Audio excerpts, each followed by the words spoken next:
s'habille, je n'irai pas à l'église. Kamele siku mnamwona na nguo sasa. Iwasema alifaa commande kutiriti. Tuana tokela sasa mkanila sasa na kreo huku. Porque basi wote wanaona sema na kuna kanguo kasasa. Alléluia. Alléluia. Alors, il faut savoir ceci. Le Naziréa, dans le mot hébreu, ça signifie Nazir. Qui signifie simplement séparer. Quand on parle de séparer, donc c'est des choses ici qui étaient liées. Maintenant, on doit les séparer. Et quand on les sépare, l'autre reste ici et l'autre va ici.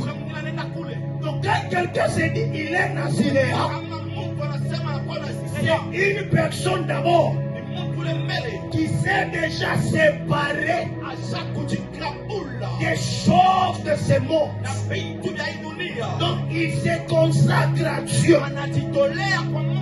Donc lui il ne dépend pas des hommes, mais lui il dépend que de Dieu.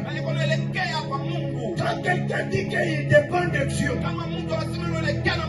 imaginez, vous êtes là, tu as besoin de manger, mais Dieu te dit ne mange pas. Tu vas faire quoi? Hein?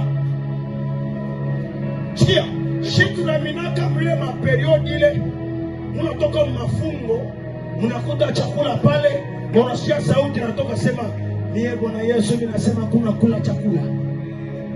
Frère, hautakuria quelque soit, hautakuria. Alléluia. Alléluia. Ndio le Mungu sio tulikomea naye. Maintenant ici quand on parle de séparer, donc il y a des choses que la personne doit se séparer avec. Le Naziréen, ce n'est pas question des prophètes. Ce n'est pas question des apôtres. Ce n'est pas question des pasteurs. Il est question des enfants de Dieu.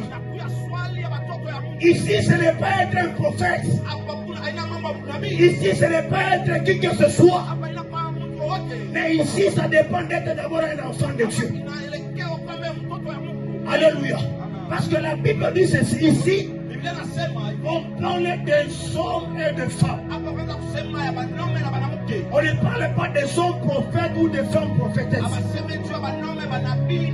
Mais on parle d'abord des hommes. Dieu décide d'abord une consécration qui possède un cœur libre.